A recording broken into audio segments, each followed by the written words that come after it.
Hello, everybody. Welcome to this week's episode of the Street Smart Millionaire. Today, we have one of my favorite coaches and favorite clients. He embodies wealth and balance as good as anybody. It's Casey Oiness from Seattle, Washington, and Guild Mortgage. How are you, Casey? I'm doing great, Rick. I appreciate you having me on. How long have we been together?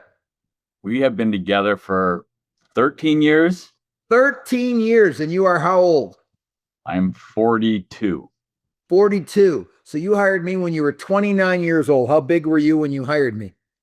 When I was 29 years old, I had just been in the business for 3 years. I got in the business in 2010. So I was fortunate enough to fall into the core and meet you very, very early on in my career. So. And you were probably making how much 3 years in? 150, 180? Yeah, about that. And this year, what will you make? I know you're one of my biggest earners. What will you make this year? 2.5 to 3. 2.5 to 3 million. Real W-2 earnings. Real. Correct. Not like pretend numbers. These are real money that you're making, paying taxes on it, correct?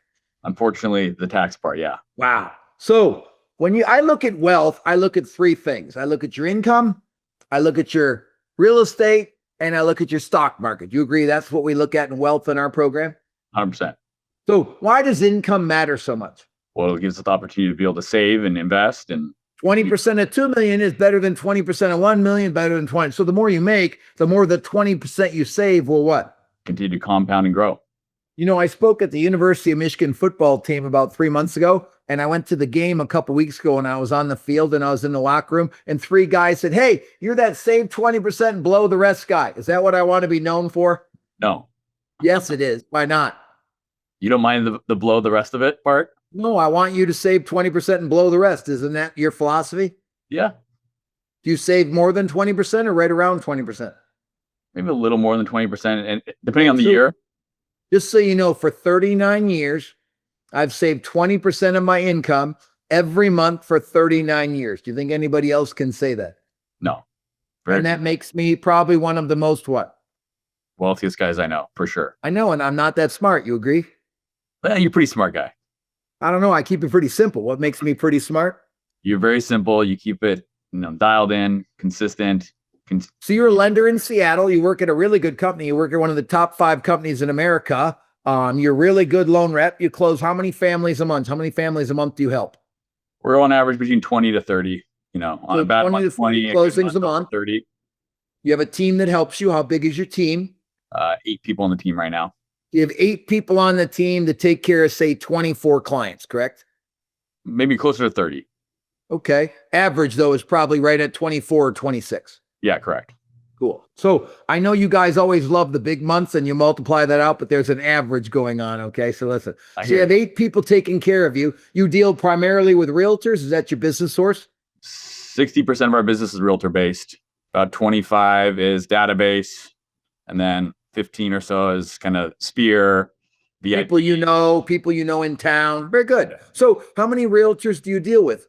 I'd say I probably deal with 5 to 10 like big ones that are the majority of our business, and then another 40 to 50 that are 2 to 4 transactions a year, and then a couple hundred. Here's how I look at everything. I look at everything in threes. Got it? Like, yep. I look at my top tier coaches. You're one of them. Those are guys over $2 million. I look at mid-range coaches. Those are over $1 million.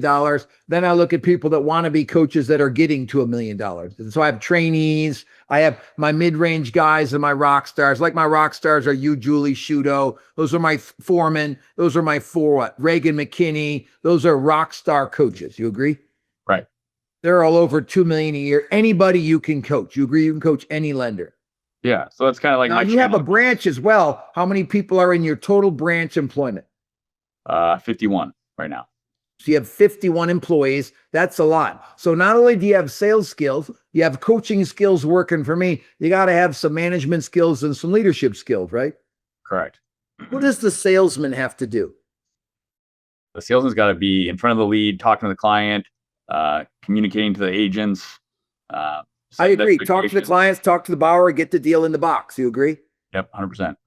What's the manager got to do? Manager's got to lead the people, manage the expectations of the office, my team, the clients. I would say a simpler definition: salesmen get the deal, managers execute to the closing. Do you agree with that? Right. Yep. How many days does it take you to get a file clear to close? I run about 12.4. What do you run? Yeah, somewhere in there, 12 to 14. So we both have pretty efficient management systems. You agree with that? That's fast in the mortgage business. You agree? That is fast. Cool. Now, when you look at your skills as a coach, what do you think that job is to do? Hold them accountability to like the activities that they need to do, give them direction, push them, challenge them. I think that coaching is about getting them to win. Best year ever. That's winning. You agree? Well, yeah. And then leadership, I look at helping them make better choices. Do you agree with that? Yep. So you're really salesman, manager, professional coach, leader. Would you agree you have to cover all four of those things? Correct. Yeah. And all four jobs put you right at about 3 million for the year? Yep. And you'll save how much of that? 20%. So you'll save 600 grand this year. Yeah. Are you generous? Yeah. What will you give away this year? My goal is typically 10%, but I think this year it's going to be closer to 5. Okay. So you get anywhere from 5 to 10% of charity. Yep. Why do you do that?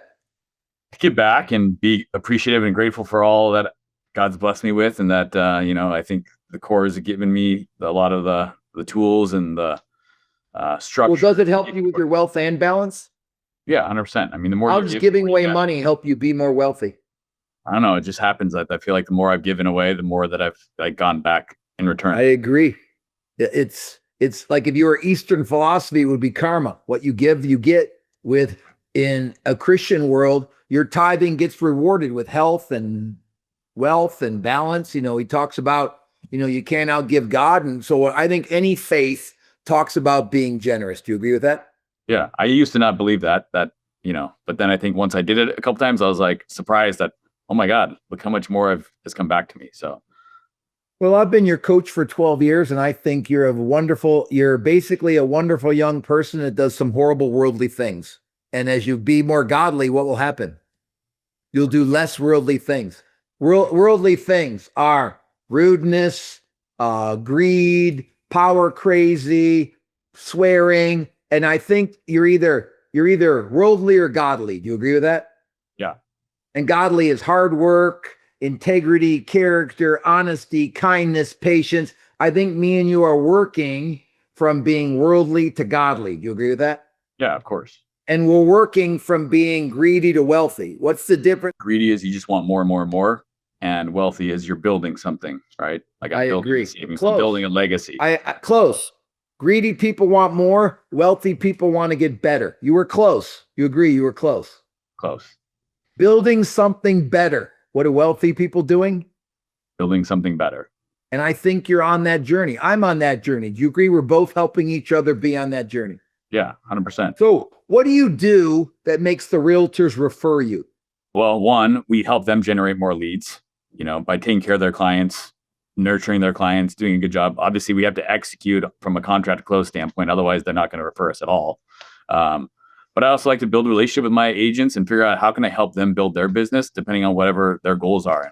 And a lot of it comes back to even, helping them build success in their life, whether it's through their family, through giving, through... So you're all into these realtors' lives, taking care of them, helping them, guiding them, getting them paid, getting them balanced, helping them. You'll give personal advice. You're doing everything with these realtors. You're doing life with your realtors. Yeah, I can't do it with all of them, but the ones that I like that gravitate and that we have a really strong relationship with, and that that's my favorite part about this job. You can do life with. You agree? Yeah, 100%. 50 you can take care of. You agree? Yeah. 10 you can what? Do life with. That's how I believe. I believe I can do life with 10 really close referral partners. I can take care of 50 referral partners with my team. Kind of like if I had a restaurant. Some people I'm going out and hanging out with and talking to. Some people I'm just checking in or my team's taking care of. Does that make sense? So you got a realtor-based business. You're really successful. Where do you rank in the industry? I mean, we've got to be on the top 1%. No, you're in the top 10 nationwide. Where are you at, kiddo? Top 10 nationwide. Mm-hmm. Why? How come you only do 25 deals and you're in the top 10 loan rep in the nation? How come? We got high average loan amount. What's your average loan amount? I don't know, 650. We'll do close to 200 million this year. So 200 million. That will put you in the top 10. Do you think all the 10 are actually meeting with the realtors and the clients of the top 10? Or do you think you're one of the only ones? I think there's very few that meet with all the clients and agents. Cool. So just so you know, in my opinion, you're a real loan rep. And if they have loan reps under them, they're not really loan reps, in my opinion. Do you agree with that? So you're one of the top 10 loan reps in the country. You're number one guy at one of the top 5 companies, correct? Correct. You're a senior coach at the number one mortgage coaching company in America. Now let's talk about the other side of that. You're married for how long? 12 years. 12 years. I want to say Linnea. Married for 12 years. How you doing at that? Well, we just came back, celebrated a little 40th birthday party in Cabo. I got back on Sunday night, surprised her. It was pretty amazing. And so, you know. Where did you stay in Cabo? Where did we stay at Cabo? A couple different hotels. Okay, so why did you move around to a couple different properties? We just want to change it up, surprise her, different locations, nice. You know, mix so it up. You had a great 40th birthday for her. You've been married 12 years. She's obviously the love of your life, correct? She is, for sure. Lay it on a little thick in case she's watching, okay? I love her more than anything. I love that. So when you look at your positioning, like I look, God, Brit, poor, what do you look? Linnea, my kids, you know, God, work, core. Cool. So you got pretty solid priorities. Now, so you have, I want to say 2 boys, right? 2 boys. And how old are they? 8 and 10. And what are they into? I mean, you told me that they're into too many things, but they're into basketball, golf, lacrosse, flag I think football. kids should be in how many things at once? 2. 2 max. And I think some of your kids are in 3 things. You're part of that new world that you didn't get to do everything. So you want your kids to what? Yeah, I want them to just experience everything that they can and, you know, then choose which ones that they really want to like dive into. So around 12, they got to pick one sport. What do they got to do at 12? Pick one. So they can be what? More dedicated and hyper focused on that one sport. Just like you can only have one business and one part-time job. Your business is mortgages. Your part-time job is coaching mortgage people. You can't do anything else. Can't invest in restaurants. Can't do anything else. You agree? Right. Totally. What do all people that make a little money want to do? Go buy a restaurant, go invest in some real estate. Why do any of that? Here and there. No. Now, do you own real estate? Yes, of course. I have 4 pieces. How many pieces do you have? 4. So you have 4 pieces of real estate, 3 rentals, 1 primary, or 1 primary, 1 second, and 2 rentals? 1 primary, 1 secondary, and 2 rentals. I have a primary, a secondary, a man cave, and an office building. I'm selling one of my houses, and I'm going to sell my big lake house, and I'm going to move to the farm. Why? Just downsize. Keep it more simple. Simpler. Well, simpler. It's not really downsized. I'm going to build a big house on a farm, but it's simpler. So you have a giant house that you just built, right? How was that building a house? It was a challenge. I mean, those 3 years. A nightmare. What was it? I went through with you. What was it? It was a nightmare. Mine wasn't a nightmare. Why was mine not a nightmare and yours was? You were able to hire people to take care of a lot of stuff for you. I had a project manager and I had an interior designer. You did not have a project manager that you paid, and your wife was the interior designer. And my wife was the project manager. That's why it was a nightmare. Yeah. So I'm going to build another house. I'm hiring a builder and a project manager and an interior designer and an architect. And I have a bookkeeper paying all the bills. So the bigger you are, the easier things get because you can hire things out. You agree? Right. Cool. So what does your work life look like? So we're working on talking about, we know you're wealthy. We know you're this great loan rep. We know you're this great coach. Iconic loan rep. As good as anybody in the country. I would not lie to you, would I? No. Everything needs a little more of you. What do we talk about? Being more involved with the client experience, more involved with my agents. A little more involved with the agents, a little more involved with the client experience, a little more involved with the employees. Say, Rick, I'll run out of time. I'll run out of time, Rick. What do I do? Exactly what I want you to do. I want you to full-blown schedule. Then I want you to run home and be full-blown at home. So you get up what time in the morning? I know you always call me. It's really early in your morning. What time do you get up? Yeah, I've got a really good morning routine. I get up at 5. I'm at the gym by 5:30. I'm done at 6. Work out how many days a week? 5 days a week. Sometimes all my top producers work out 5 to 7 days a week. Why is that? I don't know, the good morning routine. If you're not physically fit and mentally like fit to be able to handle like the You stuff can't handle all the pressure of work and life. A lot of people are great workers, Casey, but they're not great at home. We want to be great workers and great at home. So you got a good routine. So come 6:30, where are you? 6:30, I'm usually at the local coffee shop, grabbing a coffee, calling people like you, mentors, some of the people I coach, people on the East Coast because they're up at that time. Not very many people are up at 6:30, so I got a couple buddies that I'll meet for coffee too, and just take some time to like spend on myself. Maybe even do a little journaling, some gratitudes. And then you're in the office what time? I drop off the kids at 8:15. I'm here by 8:30. So you go get the kids and you take them to school. I love that time with your kids. Yep. So 8:30, you're in the office, team meeting. Team meeting 8:30, 8:39 every day. Team meeting. The team meeting has a different agenda Monday through Friday. You know, it's mainly going through. So then it's a blur of call times, Zoom times, meeting times. Do you agree with that? 100%. My day is a blur. Call schedules where I got to call this list or that list. Zoom times where I have these scheduled Zoom meetings, like this is a scheduled Zoom meeting, and then face-to-face meeting times. It's a lot, isn't it? It is. I try to get a lot of the like kind of red time done in the morning right after that great or our pipeline meeting, and then go into a lunch meeting, and then from there hopefully have a lot of green time. Cool. So what is your vision for the next 5 years? What's my vision for the next 5 years? Yeah. The goal is to add one new loan officer a quarter to our branch. We've got a goal of getting to 30 loan officers that are all averaging 30 million and getting to building $1 billion branch. Consistently closing 30 loans a month. I've never closed over 365 deals in a year except for the COVID years. So I'd love to do a deal. So small growth. Small growth. Yeah. 10% growth.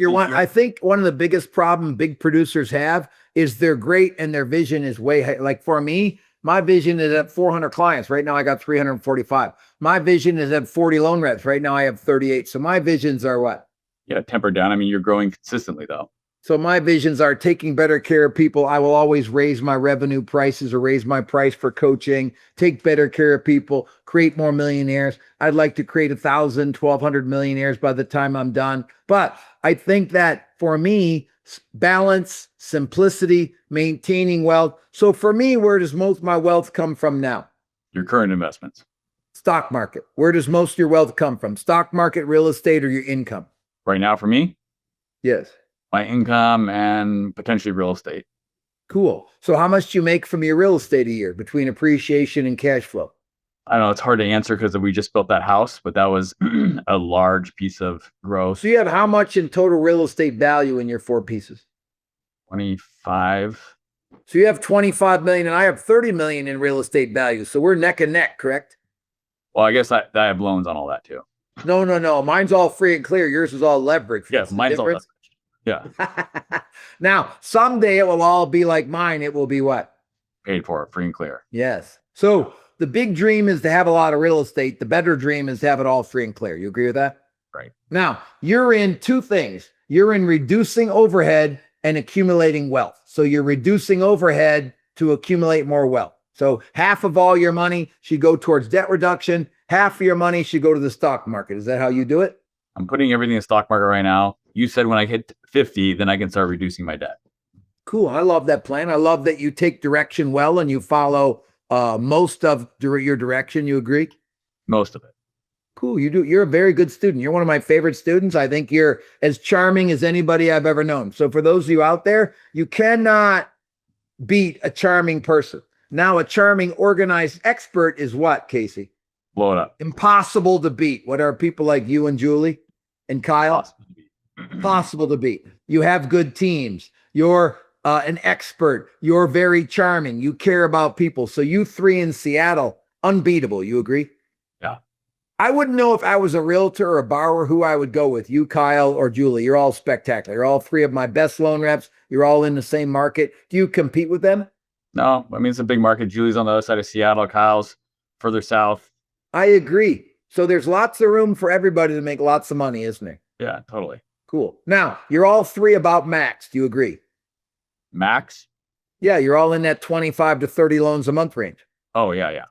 Any more than that, and it requires less of you. And if it's less of you, what happens? it's hard to provide that same client experience and take care of the agents and the So clients. they won't pay as much. What won't they do? Right. They're not going to pay as much. You agree? Yeah. People pay more to deal with us because they deal with people like you and me. Our coaches are just what? Unbelievable. I mean, Yeah. I was looking at one of my competitors and their owner doesn't make as much as you make, let alone what I make. You know what I'm saying? So we have the best coaches, best processes, the wealthiest leader. So that's why more people pay us than they pay our competition. You're a top company. You've got great products. You're one of the best loan reps in the planet. You've got a great team. That's why they'll pay a premium to deal with you, correct? right. Where your competitors have to charge less. So when you look at your balance, what are some things you'd like to improve?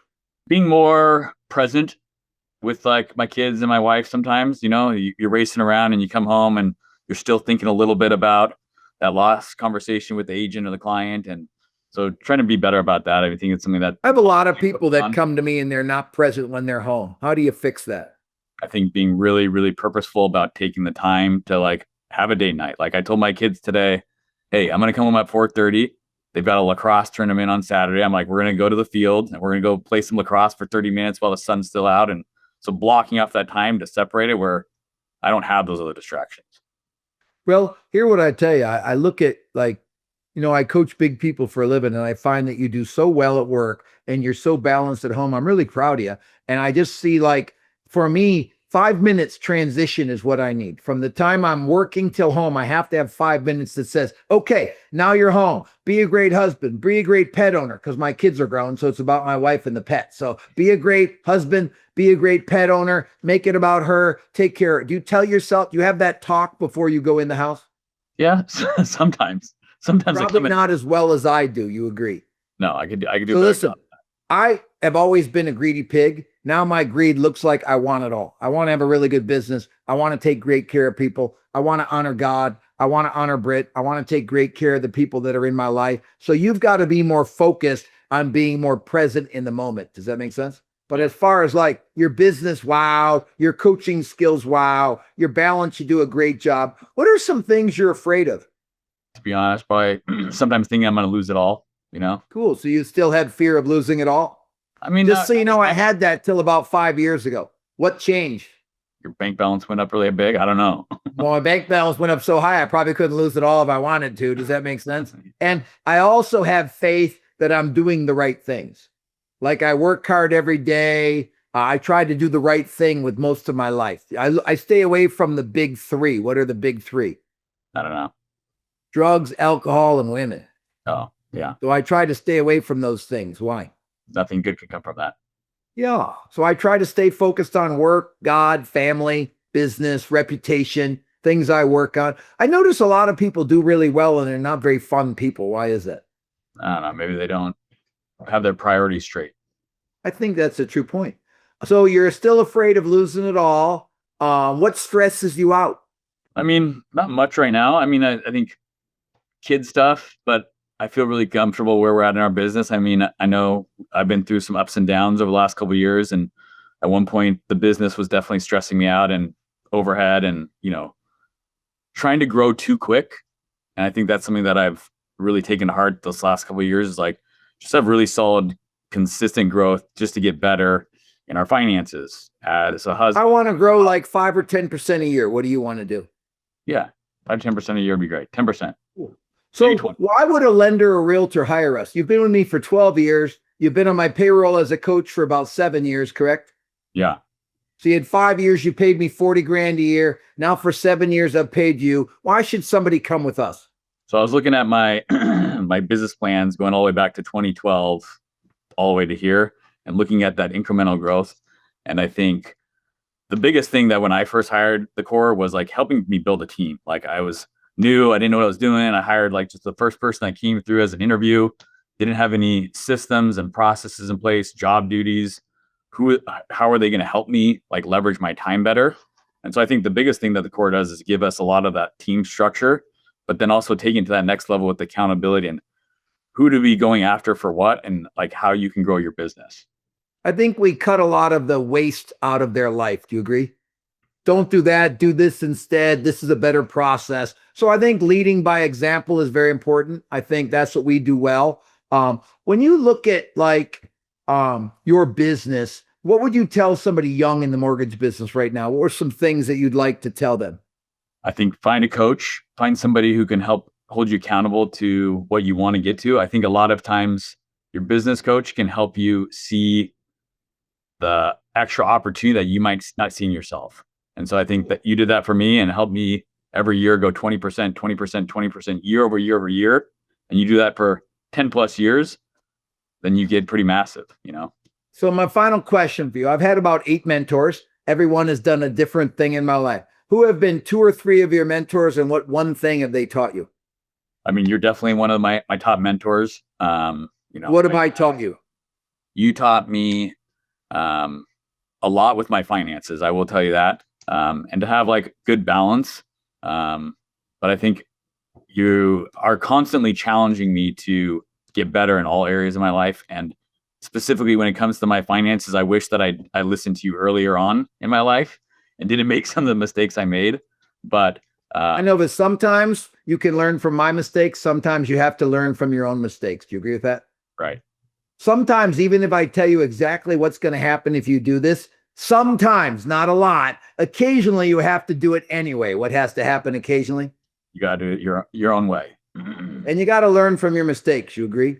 Yeah. I will tell you this. The 12 years of watching you grow from a 29-year-old to a 41-year-old has been amazing. I think you're one of the most charming young men I've ever had in my life. You know, I lost a son that'd be 34 years old, and you have a lot of qualities that I would want my son. You're charming, you love life, you honor God, you respect your wife, you raise really good children. You're super, like, always in a good mood. How do you do that?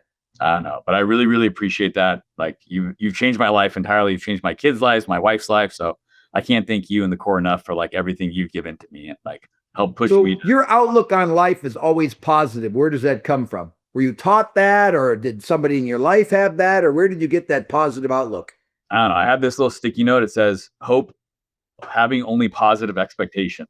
Like having only positive expectations. So the acronym for hope. You're turning into a preacher, because preachers like a lot of acronyms. Well, Casey, I love being on the journey with you. I love helping you get better. All of you out there, be like Casey. Get in a program and stay in the program for a long time, but make sure you're in the right program where they have the numbers that you want. They have the results you want. They have the values. I believe it's about numbers and values is what you should be copying. I think, Casey, you're a great example for the core. You're a great example for Guild Mortgage. You're a great example for life. I think you're doing a great job. Everybody have a great week. Street Smart Millionaire, Casey Oiness and Rick Ruby. Have a great day. See you later. Bye, Kate. See ya.